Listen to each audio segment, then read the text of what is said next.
I want to share with you a personal story from the first few years of my business, probably 2 years into my business, maybe 3 years, I can't remember exactly. We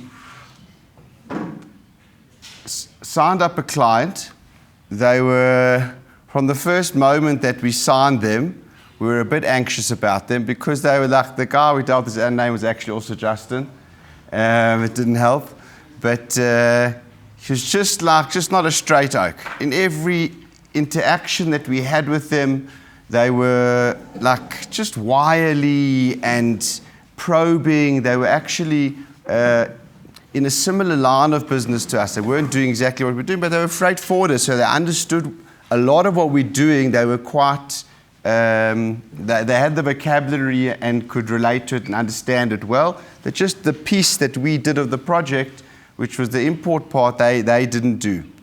And the reason why we actually signed them in the end is because they brought us a huge client. The business was 2.5, something like that, years old. We'd never seen a client that size. The fees were huge. We couldn't resist it. And we worked with them, but with strain and anxiety and worry throughout the entire process.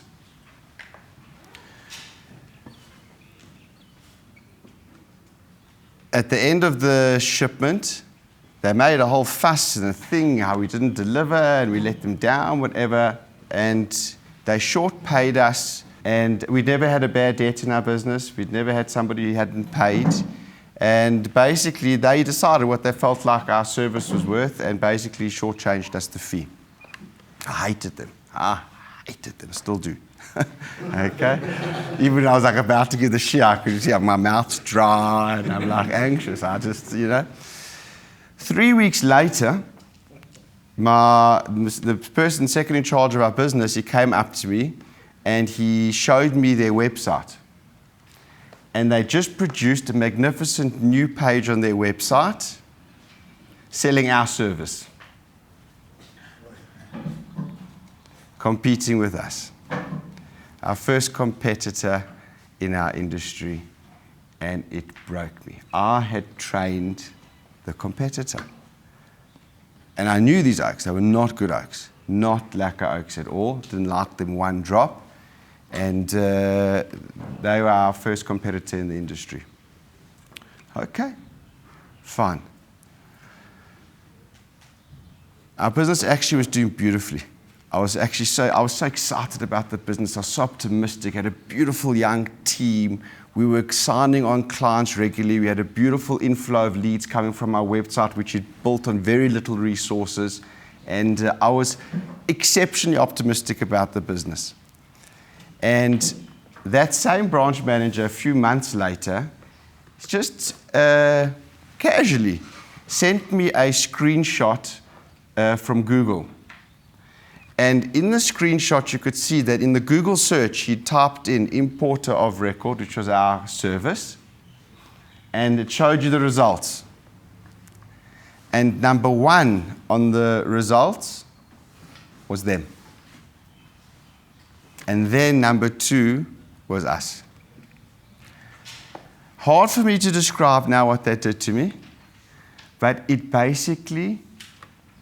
broke me. It absolutely destroyed me. I didn't know what to do with myself. And for about 4 days, I could not think about anything else besides for these oaks and what they're doing to my business. Now, for everyone else in the business, like the guy who actually fed me information, it was like interesting, nice, sweet information. For me, it was breaking the very fibers and security of my livelihood. I was absolutely devastated by it. The only way I can describe, it's been a few years and I have recovered, but very partially, I still need more water. But that night, I could not sleep the whole night about thinking, and the thoughts that were running through my head was these guys they're going to destroy my business. They're going to destroy my business. They know what we do. They're marketing to the clients. They've been in this industry in the actual freight space much longer, more experienced than me. They're already winning on Google. They're number one on Google. And I had this feeling that our business was so secure and doing so well and so wonderful, and they just broke that. It made me feel so exceptionally vulnerable. I didn't know what to do. I couldn't sleep. For 2 days, I could not sleep. When I got to work, I could not have one productive meeting with anybody. I couldn't speak. I couldn't think. My mind was incoherent. And I tried to articulate what I was feeling, and I thought to myself, these guys are thieves. They are thieves.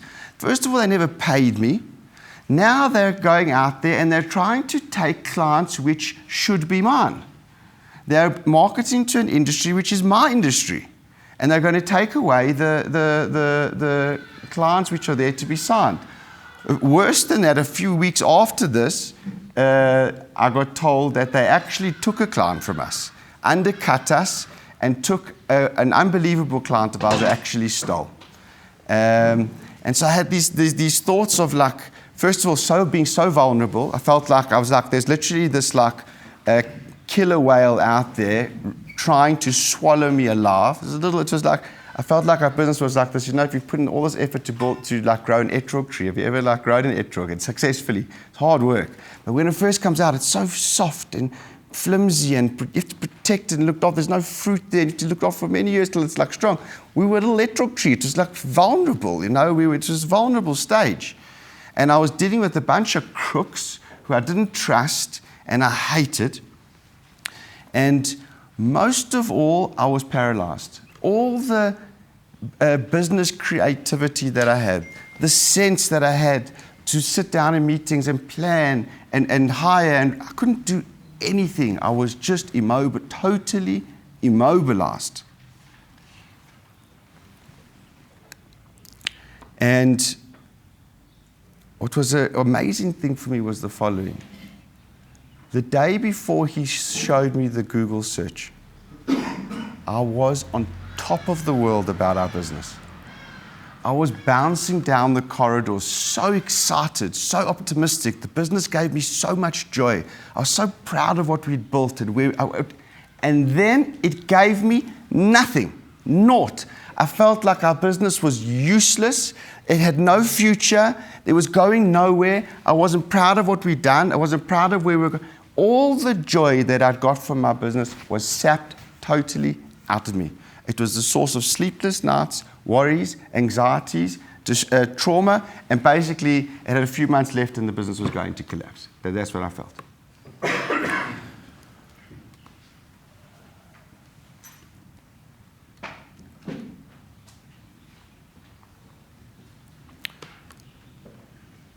I needed to get some help. I needed to sort myself out because I couldn't function in the business. I needed to get things done. So I went to go and speak to my partner, and boss partner, many, many more years more experience than I was, still is. And I said to him, just walked into his office, and I said to him, I need to ask you something. How did you feel about your competitors in your business when you first started? And I remember I'd walked into the office, he was in front of his computer screen. And when I said the word, he put his hands down, he looked at me, and he said, they consumed my whole life.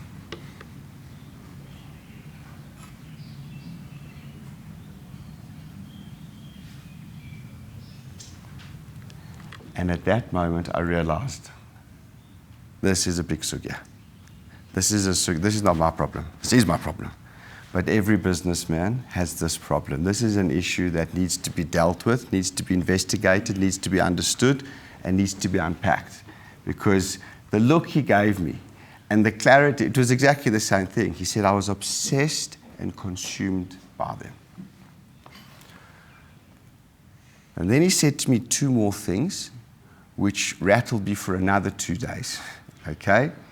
He said to me, in hindsight, first of all, he said, don't bother me as much anymore, but because the business was more established, more secure, they were the leading company in the industry, all those feelings go away when you get that. But he said, in hindsight, I'll tell you two things. Number one, I should have just stuck to my knitting and worried about my own business and not worried so much about them. I would have built a better business if I'd worried about my own and not been so obsessed and worried about what they were doing. Number one. And number two, he's my partner in my business. He said to me, I'm glad you've got them. Thanks. That's like the worst thing you can ever say to me. I'm glad you've got a competitor. And I left his office spinning even more. First of all, stick to your knitting. I couldn't think of anything else besides. I could not pull my brain out of these oaks and their business, what they'd done, what they would do. I couldn't emotionally pull myself out of it. And then the audacity to tell you he's happy that I've got them. What on earth is he? Why on earth? He's also a shareholder in the business. Why would you want a competitor in your business?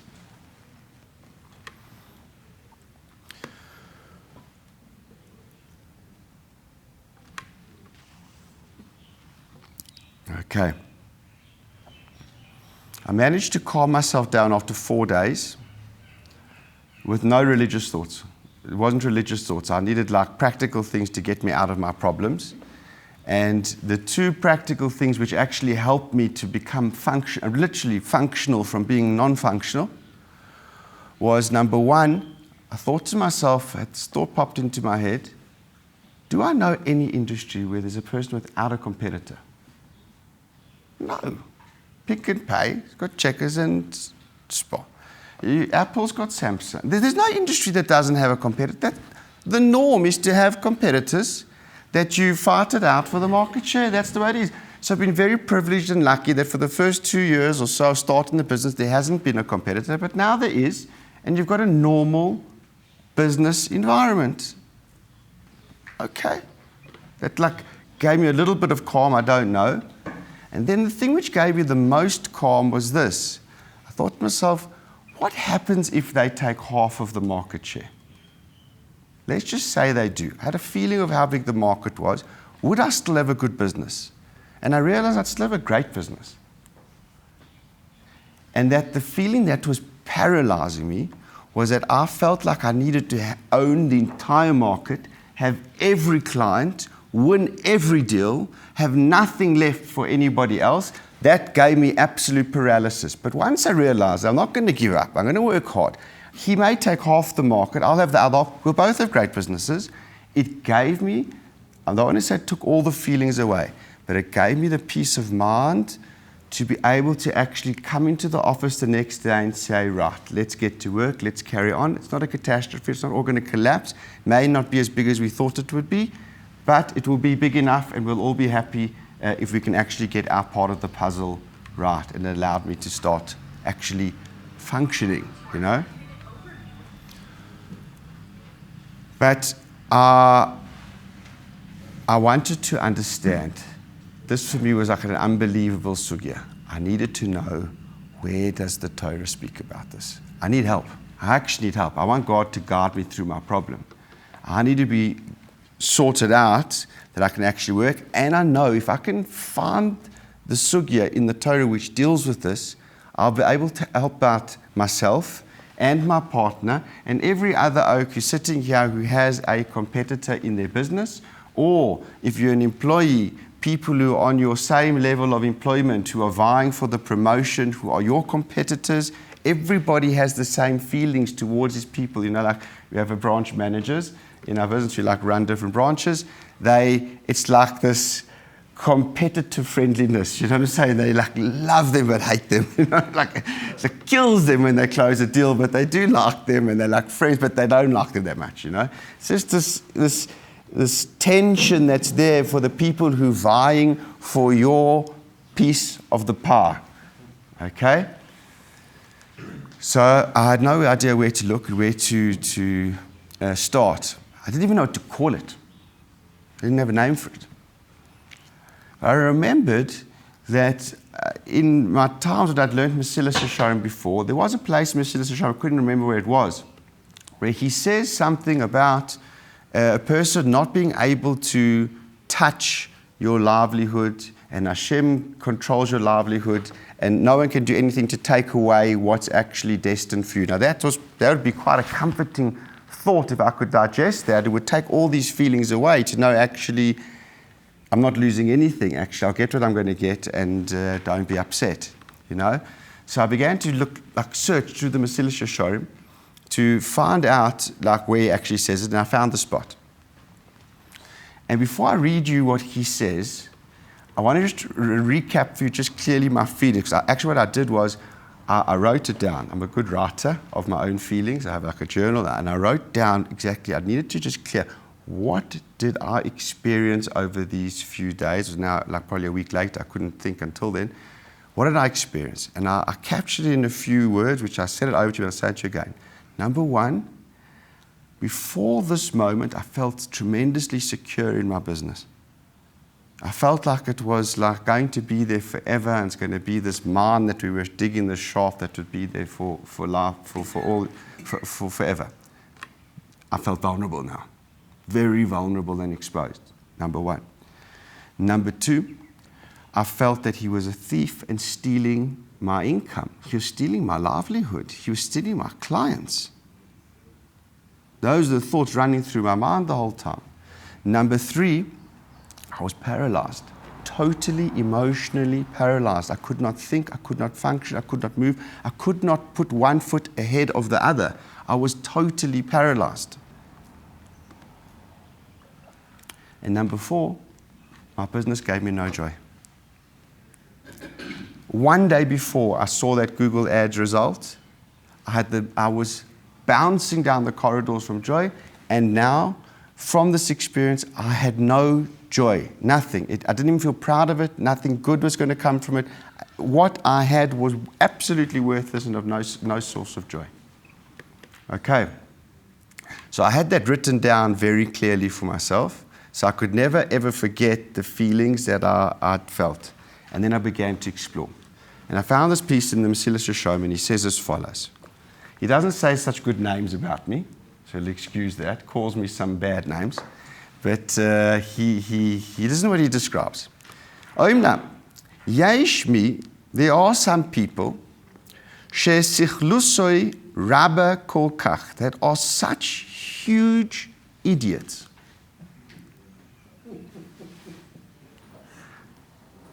Humbling, okay. She'im yire lechaveira eiza tova, if they see their friend has something good,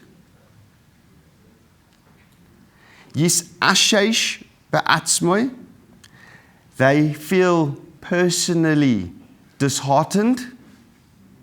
V'yid'ag, and anxious. V'yitztayer, and pained. Well, that was quite harsh. You see someone has something good. He was number one. I was number two. And it makes you feel dejected, disheartened, anxious, and pained. Ad shafilu hatoivah shebiyado lo yehanuhu, that even the goodness which you have will give you no pleasure anymore. V'mitzar mashu roi b'yad chaver, from the pain of what you see in your friend's hand. That was for me the most, I thought whoa, hold, what's going on here? This is he's describing me exactly.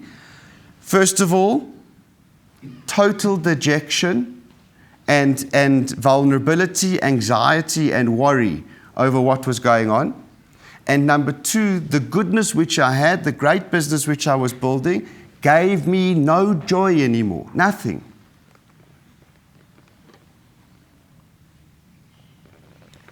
Stop there in that part of the paragraph. And then he says, Kol shekaim im baal umanusa matzliach. This feeling is intensified if it's a person in your trade that is succeeding. So he says you get this feeling when somebody else has a goodness that you don't have, but this feeling explodes in your business environment when a person in your industry is succeeding. It's a known fact. People in the same industry hate each other. And how much more so if they're succeeding more than you, then you detest the person. So he says so what for me I just want to say this was like liberation, like you can't believe, because I finally found a place where I could actually explore, draw from the Torah and actually learn how to deal with it, because he just described me. He described a person who had something good, who lost all the joy and pleasure in it, who can't sleep at night from the worry, anxiety, and dejection that their business is about to fall apart, to be destroyed. Why? Because you saw something good in somebody else that you don't have, and if it's a competitor, this feeling is totally intensified. What was fascinating for me, and I told you this last week already, that he gives a name to it. And once he gave a name to it, I then had the sugya for my whole life, that now I know whenever I'm exploring this in the Torah, I'm exploring this sugya that I would call competitiveness. And he calls it kina, jealousy. Now, I would never have said that. And whenever I learned about jealousy and in the Torah, I would never have said that's competitive. I wouldn't have put it that way. But now that he'd given me the vocabulary, this sugya that he's dealing with now is called kina. And what he did describe, those feelings were exactly the feelings that I felt. I knew this is it. Competitiveness goes with kina. Have that relationship for the rest of my life. And whenever I see kina in the Torah, I have a place where I'm exploring something which I know very, very, very, very well. There's an amazing pasuk which he quotes when he describes it. He says that's what Shlomo HaMelech says in Mishlei, what he described, that feeling of paralysis, of anxiety, and all the joy being taken out of your life. Shlomo HaMelech describes it like this. He says, and I'll tell you what I thought the verse meant, and then what he says, and then the gift that we have of Torah, that you have a Ramchal who understands Midas so well, who can learn a pshat in the pasuk just beyond your wildest belief, that can actually use it and help you in your life. It's just unbelievable. But the pasuk says, "Urakav atzomos kina." Jealousy rots your bones. So I always thought that meant when you die, if you were a jealous person, you will come there and you will find no bones. Well, that didn't. That's what it says. Urakav atzomos kina. The Ramchal says, no, that pasuk means what I just described to you. It creates immobility in a human being.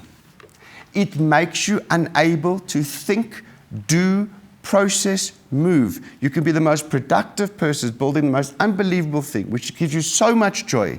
And when that midas hits you, you become immobilized. Your bones rot. They cannot move. That's what my partner was saying to me. Stick to your knitting. Don't worry about them. If you worry about them, you're not going to be able to move forward in your business. Forget about them. Close your eyes, blinker, and work. But this midah, it immobilizes you from working. I thought that was an amazing, amazing pshat.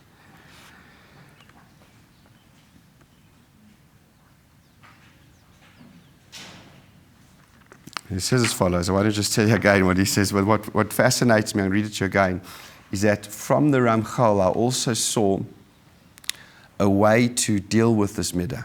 How he diagnosed me very well. That diagnosis was spot on. But he also helps you to recover from it and to fix it. That's the purpose of the Mesilas Yesharim. It gives you the steps how to work on this. And as you can see, my mouth is still dry, still hot. So it's not it doesn't take 5, 6, 7 years to solve. And even to this day, to be honest, I can't look at their website. It's too painful for me. But I do want to know what they're doing. But I have a team that looks at their website, just checks that everything's on check, and basically they copy everything that we put on our website. 2 weeks later, we know that it's going to be on theirs. That's just the way it works. But at least have a people. I can't look, they look, and we get it done. So it's not a complete solve, but what it solved for me, what he's helped me with. First of all, he's given me a sugya. I know what I've got to work with. But what he helped me to do is he gave me enough that I know how to work myself out of it when that competitive feeling creates immobility, anxiety, worry, dejection, and loss of simcha from what I'm doing. I can get out of that. I can become productive again. But the feelings keep coming back at me all the time, but I've got a way of trip switching the emotion that I can actually move out of it, and he helped me with that. Okay? Because he says, Kina, gam hi eina ella, this middah is only chesron yadia v'sichlis, lack of information and idiocracy, stupidity. Only idiots feel kin. I don't like it when he says that, but it hurts. But he says only idiots feel kin. You can't, if you're a sane, sensible, reasonably intellectual person, you can't feel jealousy. Because he says, well, what benefit do you have from feeling jealous? Your jealousy doesn't make you do better. You don't make any losses to the person that you're jealous of. This middah, all it does is destroy you. It ruins you. Like the Pasuk says, a fool is killed by jealousy. Jealousy will ruin your life. And it's only a fool that will be caught by this. Now, a fool doesn't mean that you have a low IQ. A fool means that your brain doesn't direct your life. Your emotions direct your life. So then what's the point of your brain? If everything that you do is a byproduct of your emotions, then you are a fool because you're not utilizing your brain. And he says like this, if you would think the following, this is the piece that I'd remembered. If only these people would know and understand that no one in the world can touch what's destined for you, even a hair's breadth. That competitor will not take, they may take 100 clients, but they were never mine. They were never going to be mine. He'll never take that which is going to be mine, ever. That's intellectually sound. When you know that, there's no space to be jealous, says the Ramchal. Everything comes from Hashem. From His unbelievable genius and wisdom, which we can't fathom.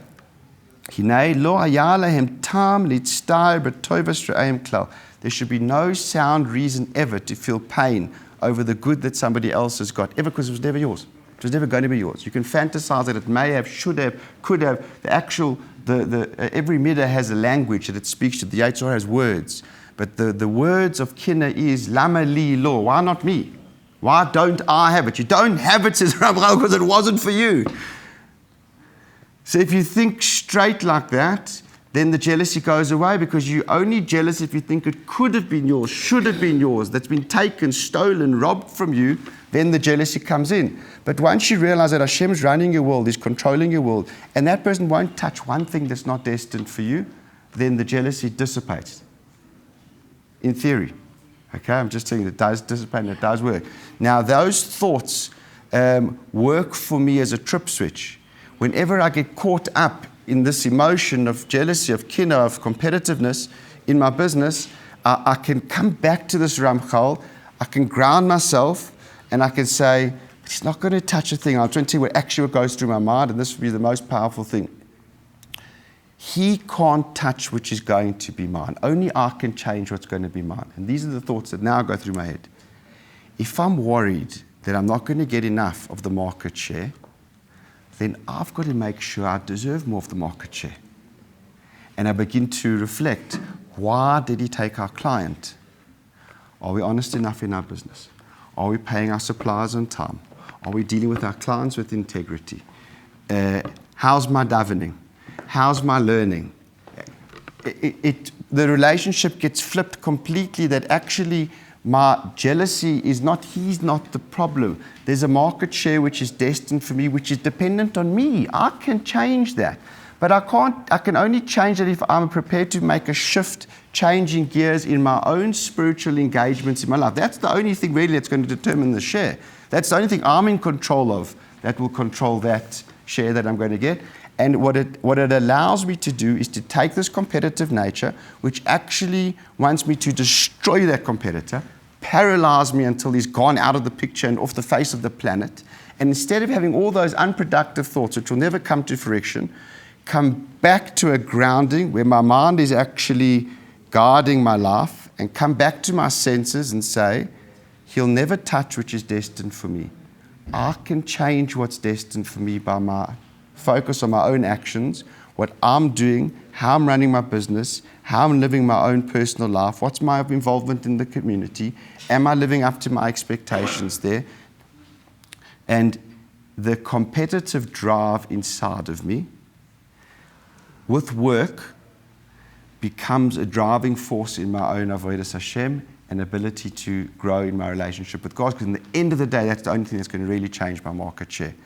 And for me, again, I want to come back to it, but it's that same thing again that we learned together, that when Hashem created the world, He looked at the world and He saw that it was Tov Ma'od. Tov was the Yetzer Tov.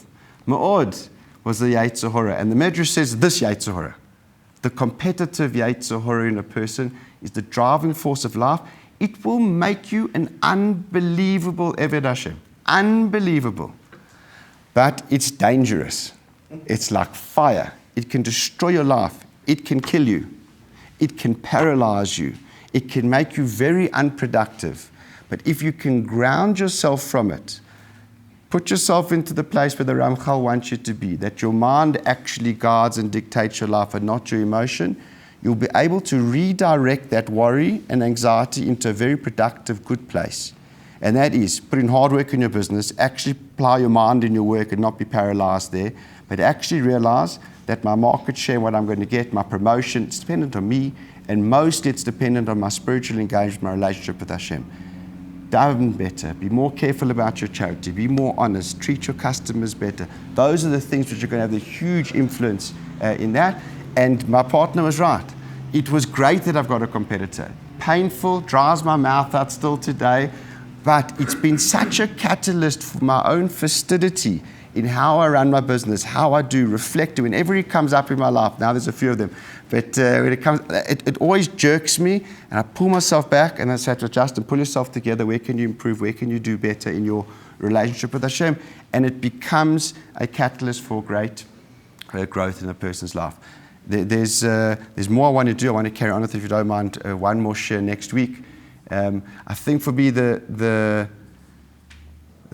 unbelievable joy I got from being involved in that sugya was that the Torah actually understood me, got me perfectly, could describe me perfectly, and had the tools to turn that feeling into something tremendously productive in my life.